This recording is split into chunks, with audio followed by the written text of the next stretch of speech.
Good morning, EmpireJS. I hope we all had good breakfast. I'm very excited to be opening this conference, and it's been a while since the last time I've been in New York. 2010 was the last time, so I'm very, very excited, and I love this sign, by the way. I suppose we have a few things in common. Since you're all probably working in somewhat web industry, you might like fast websites, you might value privacy, you like security, and hopefully you also support inclusion. Well,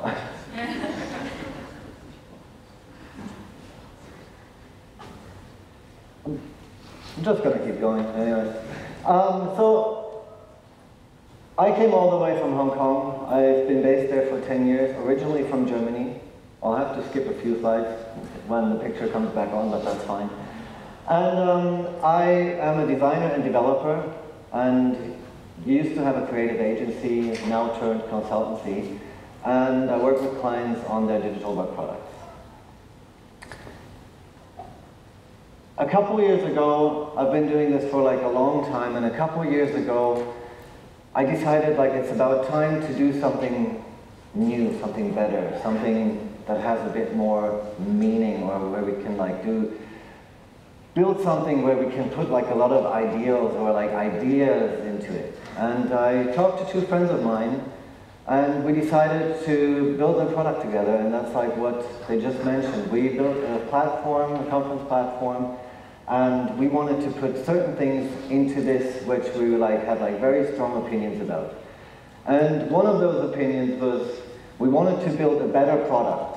We wanted to build a product where we felt we can put users first and can put users' interests first.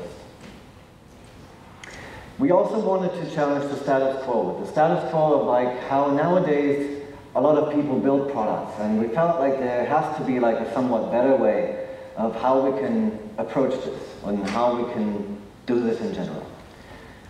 We also wanted to, okay, let me just quickly skip some slides here. We also wanted to put ethics at the core of everything we do.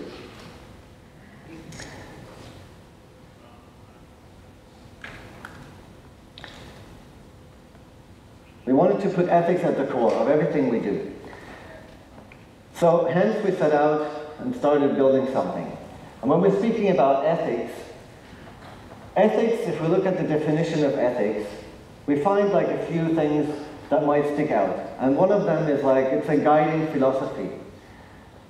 And it's a discipline of dealing with what is good and bad, with moral duty and obligation. So if we look at ethical design, then ethical design is design with the intent to do good. And now you can ask okay, isn't all design made to do good? While we might say, yeah, that could be though, but sometimes design, even with the intent to do good, can go very wrong. At the end of every year, Facebook used to curate, I don't even know if they still do it, used to curate your most popular pictures or your most liked photos and present them to you. And while this can be very fun, sometimes your most liked photo might not be connected to the best memories you have yourself. So the example I picked is a rather fun one, but if you're active on Twitter, you might have seen other cases where this can have a really impact on a personal impact. When we build things, a lot of time, we spend time thinking and arguing and discussing tools and frameworks and what not to use and what's better than what. But how much time do we actually spend thinking about what's the impact of the product we're building? What's the long-term implications? What does it do to our users? Or even in a grand scheme, what does it do to society? How much time do we spend thinking about these things? A good example of that is earlier this year, Facebook and Cambridge Analytica blew up. So a lot of platforms collect a lot of data, and then somehow they just go lose it. I'm gosh, man. But this is a good example where long-term implications haven't really been thought through, and where nobody knew this would be coming and could be coming. And while these events are very bad, it helps to make people aware of like how things can go wrong and like what massive impact they can have. If your only business model is to sell user data and monetize users and their data, you're kind of in the business of surveillance capitalism. And if you're in that business, you have a lot of issues or like a lot of problems that might follow you around. Like for example, in the future, you might be violating human rights.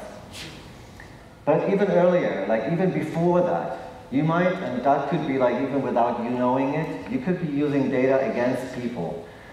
And when systems make decisions about people and that can limit their choices and opportunities, I think we're clearly crossing a line here.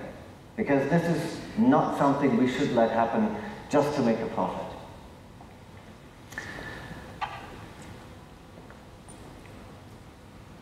Other platforms use so-called dark patterns to build profit, or monetize users. And dark patterns are tricks used on websites or apps that kind of like persuade users into making decisions that they actually didn't want to do. Or they put like a little pressure on them to making a decision quickly, more quickly, and while you're just skimming around, you might go like, oh yeah, okay, I'm just going to do that.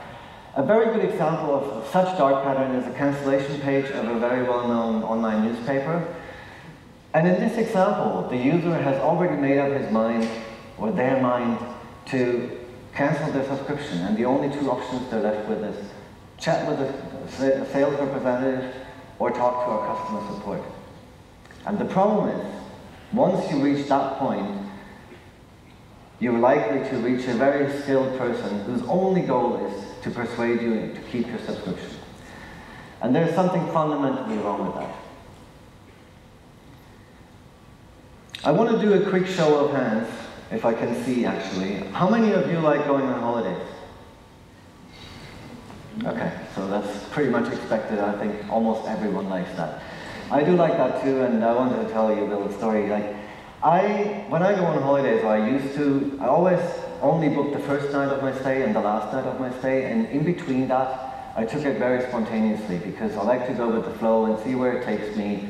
And nowadays, it's very easy to do that because you go on a booking site, you find the locations or the properties you're interested in, and you skip around. And after a very short time, you see all this little like alert messages telling you like how busy places are. And this one has been booked already, how many people looked at places. This one, for example, 46 people booked it in the last 24 hours, and I go, gosh, hey, I want to be a shareholder in this one, really. So you continue, there's only one room left, there's a lot of pressure building up, booked three times in the last 6 hours. And then, even in those like 2 listings only, there's like 5 pressure triggers, and as a rule, those could be dark patterns. And I start to feel really uncomfortable.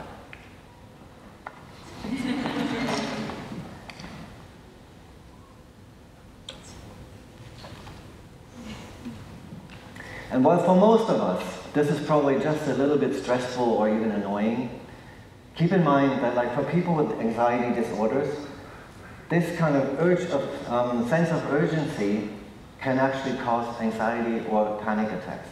So it's also considered a dark pattern and should not be done. If we speak about human-centered design, what's really good for the users? Is what we're doing really good for the users, or is it only good for our conversion rates?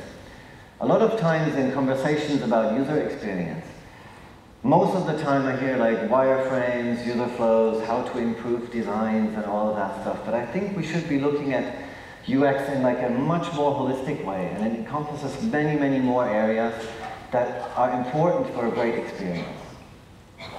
Let me just pick one example. With accessibility, if you're not building an accessible app, website, whatever, your user experience can be as great as you want it to be, but it's only that great for a certain group of people, and all others are left out. The same goes for like privacy, security, and all of that. If I come to a website, I want to make sure I know, if I sign up, I want to make sure I know these people care about my data, and they have a plan on how to take care of it, how to retain it, and all of that. So this gives me like a certain peace of mind.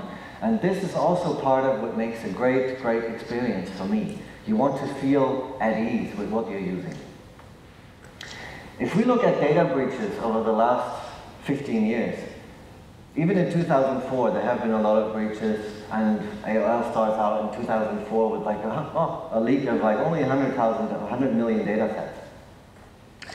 If we then follow history up to today, we can see that like data breaches and compromises, they have been like growing increasingly, and nowadays there are so many every day, like almost every day I see one breach somewhere where like new data has been compromised. And now it seems like 100 million data sets is not even worth mentioning. And if you look at those numbers, I find it rather shocking.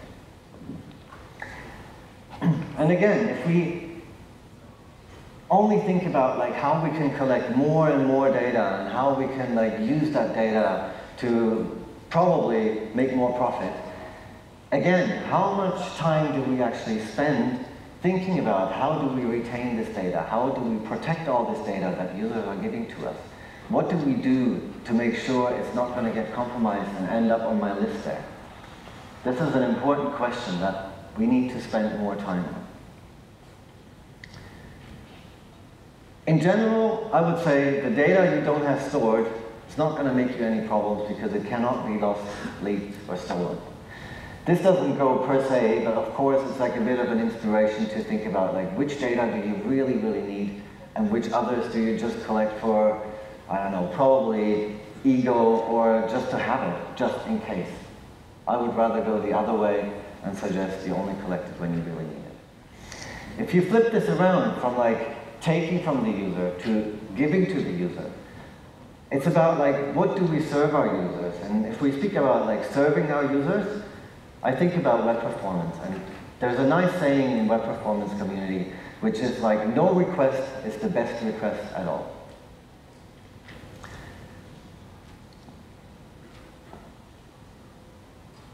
If we look at web performance, you don't have to travel to remote islands anymore to realize how important and how big the impact of web performance is on a great experience.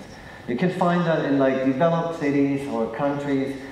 There will be like differences in bandwidth and data connection speeds, or even in like developing countries. It's pretty much the same everywhere. It can happen to you no matter where you go. Since we all like holidays so much, I want to tell you another story about holidays.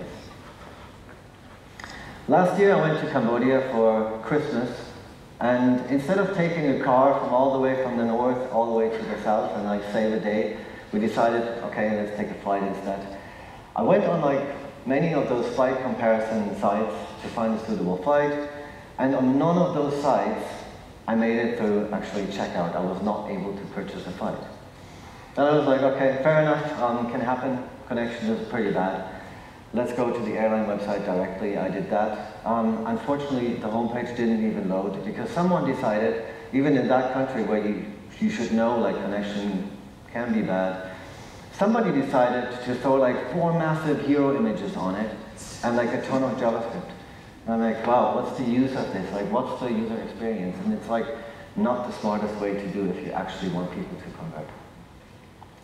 So in the end, I called the travel agent, I paid a bit of a premium, and 30 minutes later I had my tickets delivered to the hotel. This is about respecting your users and understanding your users and understanding cases how you can actually support getting a better experience. And one of those things, I want to give you an example where I found like this was a very good example of a very good experience, even though it was actually not that great after all. Vivino is like an app where you can scan a wine label, and it allows you to then identify the wine and gives you comments and ratings. And it took too long, and then they gave all these like kind of little progress messages, and in the end they just were like, okay, hey, we can't figure it out right now, but you know what? Why don't you just go do something else, and we'll figure it out, we'll let you know when it's done. And I think if you can't be fast, this is a very good way of at least being nice. And if you're nice, you create happy users, and happy users will much more likely to forgive your shortcomings. So how can we all integrate this like into building a product, and like, how can we build better products? I think we have to rethink our approach a little. And what I mean by rethinking approach I will outline with like 4 pillars that I think are important to build for a better web. And that's, first of all, responsibility, its performance, its privacy and security. Responsibility encompasses things like accessibility, inclusivity, because as I mentioned earlier, I think we are responsible to create a great experience for everyone and not leave people out. Same goes for performance that I just mentioned. Privacy, everybody values their privacy and nobody wouldn't mind. And security, of course, we want to make sure our data is safe and is not going to be compromised. And this is where I'm coming back to call it now. I want to show you a few things that we implemented and how we went about while we were building this product and that were important to us. So first of all, everybody always wants to build a better product. And how do you want to be treated as a user yourself? This is one of the questions you should always ask yourself. And another important fact is, what are you willing to give up? Because everything comes at a price, always. And you have to give and take and like find a good balance of doing that. So you will be, or you will need to give something up to incorporate these things. For accessibility and inclusivity, we kind of thought, okay, we want to actually make this platform available to everyone. So we built everything with accessibility in mind. And with that, we also tried to work on language. It's like the founders were all like English second language, but we're trying our best to get things right. But on top of that, we also built the whole site progressively enhanced and have fallbacks for every JavaScript interaction on there. And fun story, a couple weeks ago, we unfortunately deployed a bug in our JavaScript file, and JavaScript completely failed, and it took us more than a day to even realize, because everything still worked, nobody complained, everything was just fine, and we were like, but it's kind of weird, we didn't even realize. So this can be like a huge advantage if you're building stuff and everything has like a fallback. It will save you from your own mistakes. In terms of privacy, we had a strong opinion, like we wanted to create a completely tracking-free experience. And completely tracking-free experience means we are not using any analytics, we're not using any third-party scripts, and all of that just got stripped out. We're only using like third-party services that are really necessary, which is like, for example, our payment gateway, but everything else is like built from scratch, and we have full control over everything. And this has a nice effect on web performance as well, because we're not loading any third-party scripts, and third-party scripts are one of the huge bottlenecks in web performance. If you're loading like 20 external scripts, you're probably adding like at least like 5 seconds load time. So we don't have this, and like some pages only have like 6 requests, and this is like a great advantage in like getting things fast. In terms of security, there's a nice service called Have I Been Pawned, and it's maintained by Troy Hunt, where he goes and like collects all data sets from compromised data breaches, and so puts them in a database, freely available. Now there is an API for that even. And we went ahead, used that data, and now what we do is like on user sign up, when you select a password, we check against the database. I think it's like 3.5 million data sets. We take the hash of your password, check it against what we have, and if we find a match, we ask our users to select a different password. And this ensures better account safety, and in turn, for us, is also very helpful. So this sounds all great, but hey, we can't do this, we don't know how to do this, and I think this is not an option. It's not an option to build unethically. We need to get our values right, we need to get our ethics sorted out, especially with everything that will be coming. Let's say if it's like AI, we need to get these things sorted. And by thinking about the user and giving them a better experience, we will gain a lot of benefits in terms of performance. We will have to offer better privacy and security.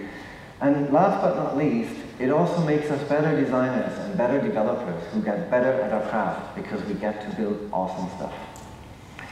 So from today on, I would like all of you to design with the intent to do good. And if you're not quite ready, or you don't know quite on how to do that, then just design with the intent to do better than yesterday. And then you do that every single day from here on. Thank you very much.